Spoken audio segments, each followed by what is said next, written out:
10 milhões de habitantes.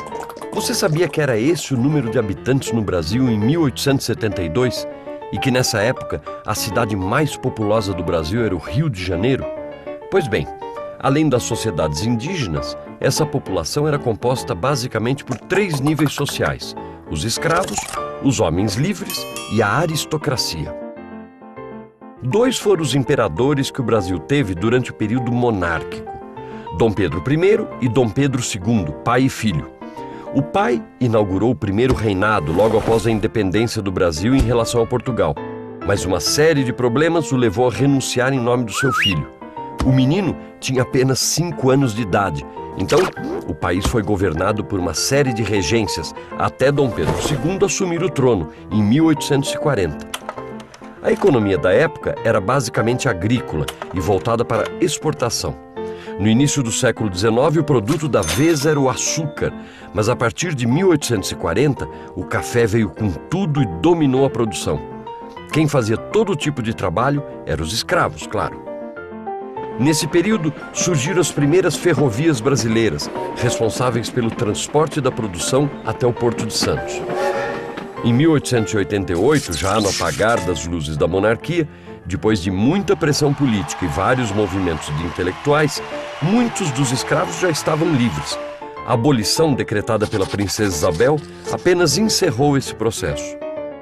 A partir daí, o Brasil passou a intensificar a vinda de mão de obra imigrante. Grandes nomes das artes brasileiras surgiram nesse período. Quem não conhece? Minha terra tem palmeiras onde canta o sabiá, as aves que aqui gorjeiam não gorjeiam como lá. Poema escrito em 1843 por Gonçalves Dias. Artistas como Pedro Américo e Vitor Meirelles pintaram quadros que são referências até os dias de hoje: O Grito do Ipiranga e A Primeira Missa do Brasil. Na música, por exemplo, temos Carlos Gomes, compositor da ópera O Guarani. Entre os vários pioneiros da época, o destaque fica por conta de Chiquinha Gonzaga, grande pianista de choro e a primeira mulher a reger uma orquestra. E não podemos esquecer a criação do Museu Nacional, no Rio de Janeiro. E assim, a vida ia acelerando, graças a inovações tecnológicas como a fotografia e o telefone, trazidos por Dom Pedro II, e a lâmpada elétrica. O período monárquico termina com o início da industrialização, que chegou junto com a República. É quase óbvio. O período da nossa história, conhecido como Primeira República, começa oficialmente com a Proclamação da República, em 1889. 4 anos depois, surgiu a primeira Constituição Republicana do Brasil. Governo, separação entre Estado e Igreja e o direito de voto para homens maiores de 21 anos. Nesse período, o café era a grande estrela econômica do Brasil, um país predominantemente agrícola. A indústria também começava a crescer, primeiro no Rio de Janeiro, depois em São Paulo. A superprodução de café trouxe momentos de crise pela baixa dos preços, mas a oligarquia agrícola, sempre presente no governo federal, acabou dando um jeito nisso. E quem é que trabalhava nas fazendas e indústrias do Brasil? Brasileiros, claro, mas também os cerca de 3 milhões e 800 mil imigrantes que entraram no país entre 1887 e 1930. Esse número é bastante expressivo para um país que em 1900 possuía 17 milhões de habitantes. Quanto aos ex-escravos, esses enfrentaram desemprego, desigualdade social e preconceito racial. E enquanto as cidades se urbanizavam e as fazendas cresciam, a população não tinha leis trabalhistas a seu favor. A greve geral de 1917 foi um dos resultados disso. Mas essa não foi a única mobilização operária do período, marcado pela organização de sindicatos e partidos políticos de inspiração anarquista e socialista. Grandes momentos culturais na Primeira República. Em 1896, no Rio de Janeiro, tivemos a primeira exibição de cinema no Brasil. A literatura nos deu grandes nomes como Machado de Assis e Euclides da Cunha. E na música, a genialidade de Pixinguinha e Donga, autor de Pelo Telefone, o primeiro samba gravado. A Semana de Arte Moderna, em 1922, chacoalhou São Paulo e destacou nomes que a gente conhece muito bem. Mário de Andrade, Oswald de Andrade, Anita Malfatti e Tarsila do Amaral. E como símbolo do progresso nacional, tivemos o surgimento e a criação de museus em algumas capitais. No cenário político, o Brasil vivia a chamada política do café com leite, com os partidos republicanos paulista e mineiro se revezando na presidência do país. Esse acordo durou até São Paulo romper o combinado e lançar a candidatura de Júlio Prestes em 1930, ano da vez dos mineiros ocuparem o poder. As classes dominantes de Minas e Rio Grande do Sul formaram a Aliança Liberal e lançaram o gaúcho Getúlio Vargas como candidato. Júlio Prestes venceu as eleições, mas a Revolução de 1930 colocou Vargas no poder e pôs fim à Primeira República. A figura principal da era Vargas foi o homem que deu nome a ela, Getúlio Vargas.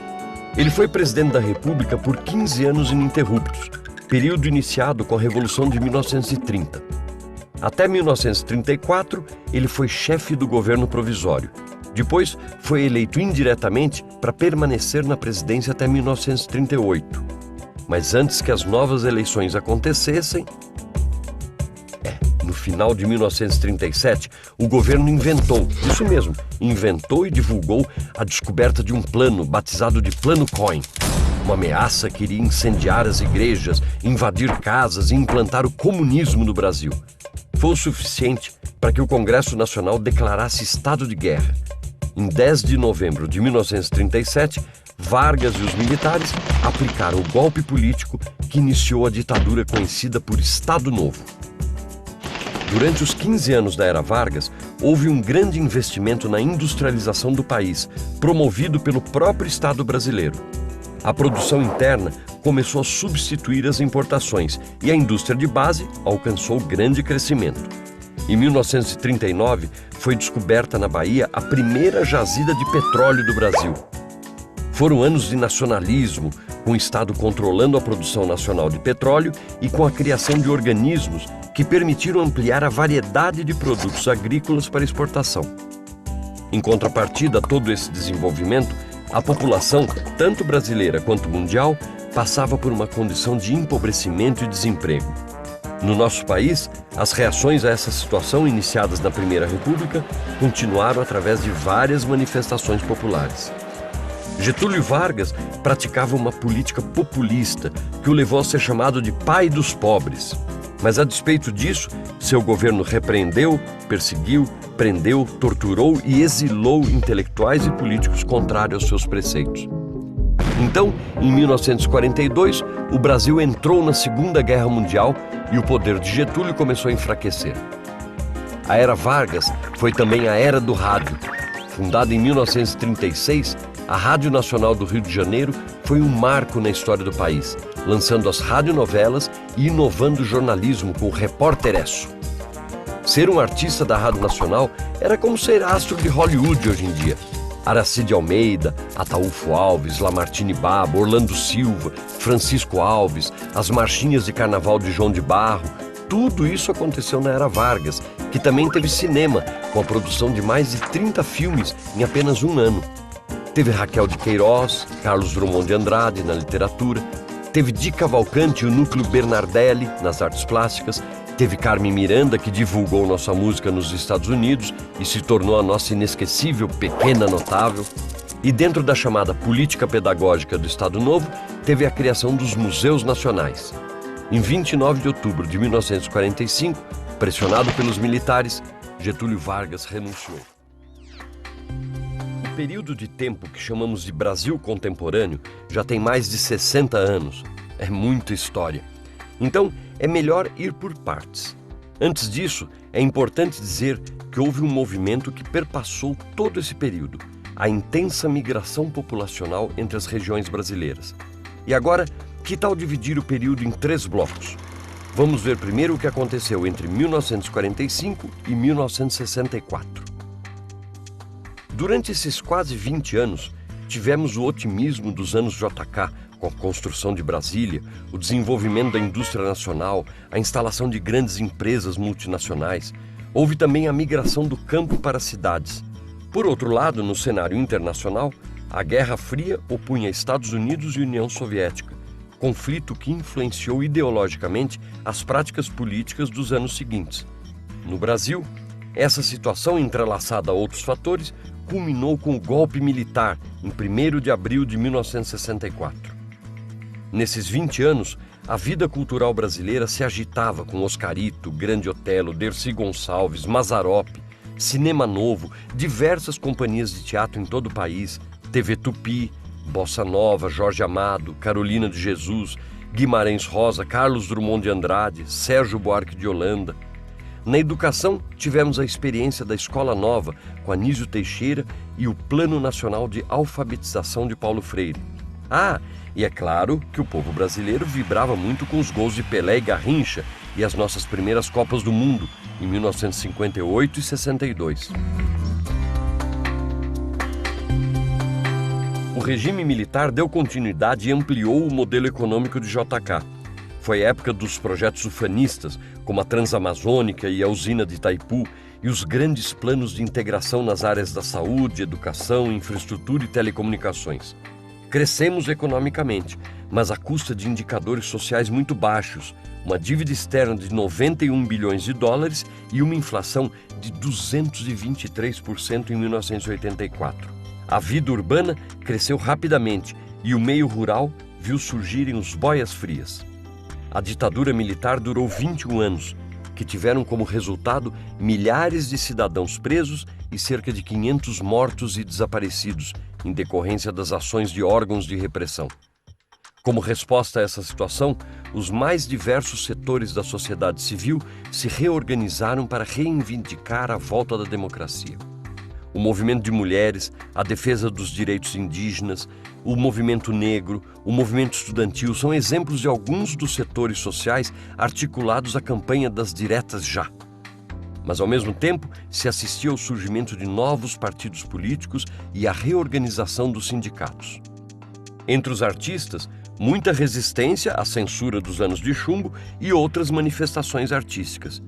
Tivemos os festivais de MPB da Record, Jovem Guarda, Tropicalismo, Chico Buarque e Plínio Marcos, João Cabral de Melo Neto. Não podemos esquecer do Chacrinha, Nelson Rodrigues, a Porno Chanchada, os Trapalhões, Dancing Days, Elis Regina, os Novos Baianos, Secos e Molhados, o Pasquim, Clarice Lispector, Pichote, Show da Xuxa, o punk e o rock nacional. E no esporte, o Tricampeonato do México em 1970, e ainda ganhamos nosso primeiro campeão mundial de Fórmula 1. A ditadura militar acabou, porém o processo de redemocratização foi longo. Somente em 1988 tivemos a Constituinte e em 1989 a primeira eleição direta para presidente da República. E é importante destacar, no mesmo período, a consolidação da legislação ambiental. Os problemas da dívida externa e da inflação permaneceram. Somente em 1994 houve êxito na estabilização da economia com a implantação do Plano Real. Essa política econômica teve como continuidade a privatização de empresas estatais, a desvalorização da moeda brasileira e o aprofundamento do desemprego. Em 2002, foi eleito o primeiro presidente de origem operária. Nesse período, o Brasil foi crescendo. Passamos de quase 52 milhões de habitantes em 1950 para cerca de 188 milhões em 2006. O país sediou eventos de repercussão internacional, como a Eco 92, os Jogos Pan-Americanos. Acompanhamos as vitórias de Ayrton Senna e Guga, o Tetra em 94, o Penta em 2002. Nas telecomunicações, exportamos novelas para diversas regiões do mundo. A nossa produção cultural ganhou força na área cinematográfica, com filmes como Carlota Joaquina e Central do Brasil. A música sertaneja e o axé music movimentam milhões de reais na indústria fonográfica. A juventude vê surgir o rap e o funk e cada vez mais a tecnologia ganha espaço. Internet, celular, redes sociais, a realidade cada vez mais virtual. Mas é claro que o século XXI não é só isso. Tem muito mais em arte e cultura. Houve um fortalecimento à preservação do patrimônio nacional e a ampliação da legislação de incentivo à cultura.